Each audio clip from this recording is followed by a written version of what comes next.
کبھی سوچا ہے کہ کیا ہو اگر مستقبل پہلے سے ہی لکھا جا چکا ہو؟ صدیوں سے ہم انسان آنے والے کل کے راز جاننے کی کوشش میں لگے ہوئے ہیں۔ یہی تجسس ہے جو ہماری کہانیوں میں، ہمارے عقائد میں اور ہماری سب سے قدیم کتابوں میں نظر آتا ہے۔ آج ہم ایسی ہی ایک پراسرار کتاب کے کچھ اوراق پلٹ کر دیکھیں گے۔ ایک ایسی کتاب جو دعویٰ کرتی ہے کہ اس میں آنے والے وقت کے سب سے بڑے بحرانوں کی پیشنگوئی کی گئی ہے۔ ذرا تصور کریں، ایک ایسی کتاب جو 1000 سال سے بھی پرانی ہو اور اس میں آنے والے وقت کے سب سے بڑے فتنوں اور بحرانوں کا پورا نقشہ کھینچ کر رکھ دیا گیا ہو۔ یہی وہ سوال ہے جس کے گرد آج ہماری پوری گفتگو گھومے گی۔ تو یہ ہے وہ کتاب، کتاب الفتن۔ دیکھیں، اس کا نام ہی خود سب کچھ بتا رہا ہے نا؟ یہ کوئی عام تاریخ کی کتاب بالکل نہیں ہے، بلکہ یہ ان روایات کا ایک مجموعہ ہے جو دنیا کے آخری دور میں ہونے والے واقعات، آزمائشوں اور بڑی تبدیلیوں کی ایک تصویر پیش کرتی ہے۔ اور ہاں، ہمارا یہ سارا تجزیہ اسی ایک انتہائی غیر معمولی ماخذ پر مبنی ہوگا۔ تو سوال یہ ہے کہ آخر اس کتاب کے اوراق میں چھپا کیا ہے؟ یہ کس قسم کی آزمائشوں کی بات کر رہی ہے؟ چلیں اس کے بنیادی تصورات کو سمجھ کر اس سفر کا آغاز کرتے ہیں۔ اس پوری کتاب کا جو مرکزی خیال ہے نا، وہ لفظ فتن کے گرد گھومتا ہے۔ اب فتن کا مطلب صرف مشکلات یا پریشانیاں نہیں، بلکہ یہ ان گہرے بحرانوں کی طرف اشارہ کرتا ہے جو پورے معاشروں کو جڑ سے ہلا کر رکھ دیتے ہیں۔ مطلب ایسی آزمائشیں جو انسانیت کے عقیدے اور اس کی اقدار کی بنیادوں کو چیلنج کرتی ہیں۔ تو یہ کتاب الگ الگ قسم کے فتنوں کی ایک کافی بڑی تصویر دکھاتی ہے۔ اس میں بڑی جنگیں ملیں گی، سیاسی اتھل پتھل، معاشرتی اقدار کا زوال اور یہاں تک کہ آسمانوں میں دکھائی دینے والی پراسرار نشانیاں بھی۔ گویا یہ ایک ایسی دنیا کا نقشہ ہے جو ہر طرف سے ٹوٹ پھوٹ کا شکار نظر آ رہی ہے۔ خیر، یہ تو تھیں کچھ عمومی باتیں، لیکن یہ روایات کچھ بہت ہی مخصوص، بہت ہی خاص پیشن گوئیوں کی طرف بھی اشارہ کرتی ہیں۔ تو چلیں اب ان میں سے کچھ پر نظر ڈالتے ہیں، وہ نشانیاں جو آنے والے انتشار کا پتہ دیتی ہیں۔ اس کتاب کے مطابق یہ بحران صرف زمین تک محدود نہیں رہیں گے۔ روایات بتاتی ہیں کہ آسمان خود آنے والے واقعات کا گواہ بنے گا۔ ایسی نشانیاں ظاہر ہوں گی جو کسی سے بھی ڈھکی چھپی نہیں رہ سکیں گی۔ اور جو بات واقعی حیران کر دینے والی ہے وہ یہ ہے کہ کتاب رمضان کے ایک خاص مہینے کے بارے میں کچھ بہت ہی ڈراماٹک پیشین گوئیاں کرتی ہے۔ ان روایات میں واقعات کا پورا ایک سلسلہ بتایا گیا ہے جو کہتے ہیں کہ اسی مہینے میں پیش آئے گا۔ ان روایات کے مطابق واقعات کا ایک سلسلہ شروع ہوگا۔ سب سے پہلے آسمان سے ایک آواز، پھر مہینے کے بیچ میں ایک زبردست دھماکہ، اس کے بعد مشرق میں ایک پراسرار روشنی کا ستون، اور پھر آخر میں یہ سب کچھ ایک عظیم و شان جنگ پر جا کر ختم ہوگا۔ یہ ایک بہت ہی واضح اور کہنا چاہیے تشویشناک منظرنامہ ہے۔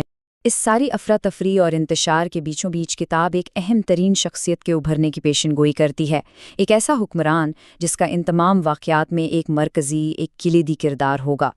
اس شخصیت کو سفیانی کے نام سے جانا جاتا ہے۔ کتاب نہ صرف اس کے ظہور پر بلکہ اس کی خصوصیات پر بھی کافی گہرائی سے بات کرتی ہے اور اسے اس دور کا ایک مرکزی کردار، ایک اہم کھلاڑی کے طور پر پیش کرتی ہے۔ روایات اس کے ظہور کو بہت ہی ڈرامائی انداز میں بیان کرتی ہیں۔ لکھا ہے کہ وہ شام کے علاقے، خاص طور پر دمشق کی گہرائیوں سے ابھرے گا اور اس کا دور حکومت انسانیت کے لیے ایک سخت ترین آزمائش ثابت ہوگا۔ سفیانی کو ایک فتح مند جنگجو کے طور پر دکھایا گیا ہے، ایسا رہنما جس کی طاقت شام سے نکل کر عراق اور پھر اس سے بھی آگے کے علاقوں تک پھیل جائے گی۔ اسے ایک ظالم حکمران کے طور پر بیان کیا گیا ہے جس کا دور شدید لڑائیوں، جبر و استبداد اور ایک وسیع سلطنت کی علامت ہوگا۔ لیکن دیکھیں، سفیانی کا ظہور صرف ایک واقعہ نہیں ہے، بلکہ یہ ان عظیم جنگوں کے سلسلے کا آغاز ہے جنہیں عربی میں ملاحم کہا جاتا ہے۔ تو اب دیکھتے ہیں کہ یہ عالمی تصادم، یہ عالمی تنازع کس طرح شکل اختیار کرتا ہے۔ یہ کتاب ایک عالمی ٹکراؤ کی تصویر کشی کرتی ہے جس میں مختلف علاقوں سے فوجیں آپس میں ٹکرا رہی ہیں۔ مغرب سے آنے والی فوجوں کے جھنڈے پیلے رنگ کے بتائے گئے ہیں، جبکہ مشرق سے آنے والی فوجوں کے جھنڈے کالے۔ تو یہ کوئی چھوٹا موٹا مقامی تنازع نہیں ہے، بلکہ یہ ایک ایسی جنگ ہے جو پوری دنیا کو اپنی لپیٹ میں لے لے گی۔ اور اس جنگ کا پیمانہ کتنا بڑا ہوگا، اس کا اندازہ کتاب ایک خاص عدد سے دیتی ہے۔ ایک روایت کے مطابق صرف مغرب سے مصر میں داخل ہونے والی فوج کی تعداد 70,000 ہوگی۔ صرف یہ ایک عدد ہی اس جنگ کی وسعت کا اندازہ دینے کے لیے کافی ہے۔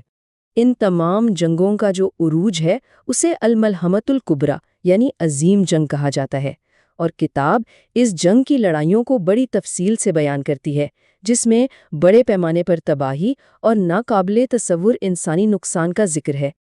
لیکن ان سب تاریک اور خوفناک پیشن گوئیوں کا آخر مقصد کیا ہے؟ کیا یہ صرف آنے والے وقت کا ڈر دکھانے کے لیے ہیں؟ چلیں اب اس کے پیچھے چھپے گہرے مطلب کو سمجھنے کی کوشش کرتے ہیں۔ تو یہاں یہ سوال پیدا ہوتا ہے کہ آخر کوئی بھی روایت مستقبل کے بارے میں اتنے اندھیرے اور افراتفری سے بھرے منظر ریکارڈ ہی کیوں کرے گی؟